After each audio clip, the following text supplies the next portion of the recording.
पंढरपूर सुस्ते रस्त्यावर आज पहाटे 6 वाजण्याच्या सुमारास एसटी बसच्या धडकेत एका शेतकऱ्याचा जागीच मृत्यू झाल्याची घटना घडली आहे। त्यामुळे संपूर्ण सुस्ते गावावर शोककळा पसरली आहे। पंढरपूर तालुक्यातील सदन गाव म्हणून सुस्ते गावची ओळख आहे, कारण इथे मातीतून सोनं उगवणारे कष्टकरी शेतकरी आहेत। मात्र नेहमीच निसर्ग अशा कष्टकरी शेतकऱ्यांच्या जीवावर उठतो हे नक्की। औदुंबर सालविठ्ठल हे शेतकरी आपल्या शेतातून काढलेला शेतीमाल पहाटे 3 वाजण्याच्या सुमारास कृषी उत्पन्न बाजार समितीमध्ये विक्रीसाठी घेऊन जायचे आणि पहाटे 6 वाजेपर्यंत घरी येऊन पुन्हा शेतामध्ये काम करायचे।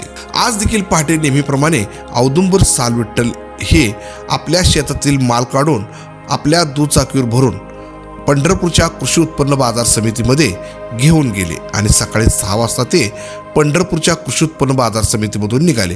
मात्र घर 1 किलोमीटर अंतरावर असतानाच अचानक एसटी बसची धडक बसली।